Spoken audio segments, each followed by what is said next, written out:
नमस्कार दोस्तों, अगर आपको भी 100 करोड़ का बिजनेस बनाना है सर्विस इंडस्ट्री के अंदर तो वीडियो को एंड तक देख के जाना। वीडियो के अंदर कुछ ऐसे ऑपरेशंस की मैं आपको टिप्स दूंगा जिनकी मदद से आप सर्विस बिजनेस को स्केल अप कर सकते हो। पहले कोर बिजनेस से चालू करते हैं। देखो, अगर आपका धंधा 30 दिन बिना आपके सर्वाइव नहीं कर सकता, धंधा कभी बड़ा नहीं होगा, स्केल अप नहीं होगा, तो आपको हमेशा कोर चीज़ों को फिक्स करना है ताकि धंधा ऑटोमेशन के ऊपर अपने आप चल पाए। अब देखो, चलाना कैसे सर्विस इंडस्ट्री के अंदर जहां आपको प्रॉफिट कमाना है, फाउंडर डिपेंडेंसी को जीरो कर देना है। पहली चीज़, अपना जो सर्विस है, जो भी आपका काम है, उसको प्रोडक्ट में कन्वर्ट करो। अगर सर्विस की तरह रहेगा, कस्टमाइज रेट्स रहेंगे, तो कभी स्केल अप नहीं हो सकता। सर्विस को बना दो प्रोडक्ट। अब एक चीज़ समझो, जो पॉलिसी बाजार है वो इंश्योरेंस बेच रहा है, ठीक है, स्केल अप होकर 10-20 हज़ार करोड़ की कंपनी बन गई, तो वहाँ पे प्राइजेस फिक्स्ड है। वो भी तो सर्विस ही बेच रहे हैं। इंश्योरेंस अपने आप में एक सर्विस होती है। वहाँ सेल्स टीम बैठी हुई, बीडीए बैठा हुआ है, कॉल सेंटर बैठा हुआ है, प्राइसिंग आप ऑनलाइन पैसा देते हो, सर्विस लेते हो, तो वहाँ पे सर्विस को ऐसा प्रोडक्ट कन्वर्ट कर दिया गया, इसलिए वो स्केल अप कर पाए।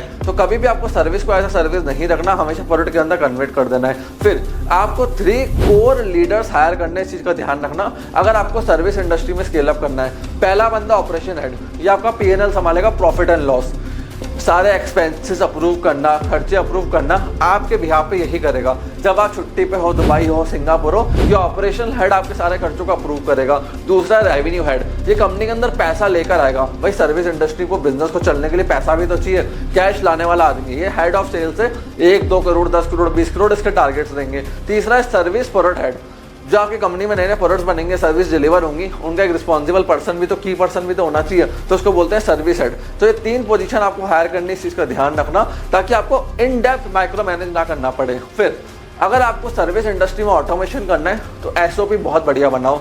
लीड हैंडलिंग को लेके, सेल्स कॉल को लेके, क्लाइंट ऑनबोर्डिंग को लेके, डिलीवरी को लेके, रिफंड को लेके, हर चीज़ को लेके एसओपी बना दो, उसको डॉक्यूमेंट कर दो। फिर आपको क्या करना है, ऑटोमेशन और अच्छे तरीके से करने के लिए गूगल शीट्स का यूज़ करो, CRM का यूज़ करो, व्हाट्सएप टेम्पलेट्स आते हैं, ऑटो इनवॉइसिंग आती है। आजकल सब कुछ आप ऑटो मोड पे टेक्नोलॉजी की मदद से डाल सकते हो, तो टेक्नोलॉजी को बहुत अच्छे से इंप्लीमेंट करो। फिर डेली 5 नंबर पूछो, लीड्स कितनी आई, क्लोजर कितने हुए, रेवेन्यू कितना हुआ, डिलीवरी कितनी पेंडिंग है और बैंक में कैश कितना पड़ा है। ये 5 नंबर आपको सुबह 9 बजे देखने, दिन में 1 बजे देखने और शाम को वापस 5 बजे देखने।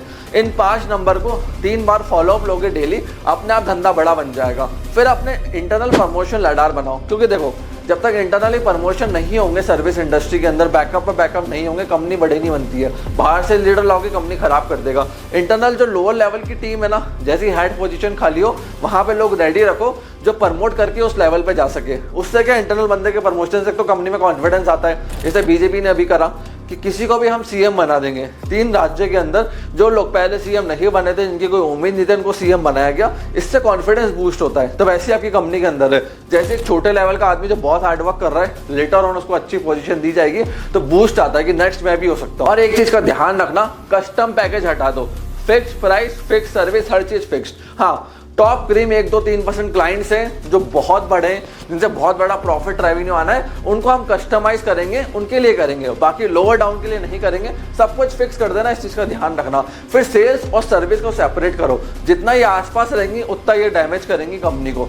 हो सके तो सेल्स और सर्विस का फ्लोर अलग अलग या ऑफिस कंप्लीटली अलग अलग कर देना, उतना आप ज़्यादा स्केल कर पाओगे। जितना ये क्लोज आते उतना ये डैमेज कर जाते हैं सर्विस के अंदर, इस चीज़ का ध्यान रखना। फिर आपको हर लोगों से डायरेक्ट मीटिंग नहीं करनी है, मैनेजर्स आपके बीच में होने चाहिए, ऑपरेशन हेड, सेल्स हेड आपके बीच में होने चाहिए, जो आपके यहाँ पे मीटिंग करेंगे। आप हर बंदे से मीटिंग करोगे, स्केल अप नहीं कर पाओगे, इस चीज़ का ध्यान रखना। और देखो, आपको है ना कंट्रोल भी करना है कि मंडे मीटिंग लूंगा, फ्राइडे मीटिंग लूंगा और सैटरडे मीटिंग लूंगा। इससे क्या, कैश फ्लो के आपको आइडियाज लगेंगे और आपको सोचना कंटिन्यूसली, स्केल अप कैसे करूँ, बॉटलनेक कैसे हटाऊं, फालतू के जो टास्क है मेरे बोर्ड से कैसे हटाऊं, ग्रोथ वाला टास्क में मैं कैसे घुसूं। सेल साइड के ऊपर लगाओ कि भैया तू मेरा कॉस्टिंग इतनी बचाएगा तो तेरे को मैं इतना इंसेंटिव दूंगा। ऑपरेशंस वाले को दो, सर्विस वाले को दो, कि इंटरनल P&Ls क्रिएट होना चालू हो जाए अलग अलग डिपार्टमेंट के।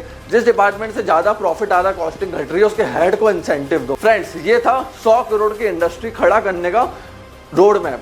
अगर आपको भी सर्विस इंडस्ट्री बड़ी बनानी है, धंधा बड़ा करना है, तो उस रोड मैप को फॉलो करना। कोई डाउट रह गया, क्वेश्चन रह गया, कमेंट सेक्शन आपके लिए ओपन है। कमेंट सेक्शन में कमेंट करके मेरे से पूछ सकते हैं। आपने वीडियो को यहाँ तक देखा, हम लोग करते सपोर्ट दिया, उसके लिए धन्यवाद।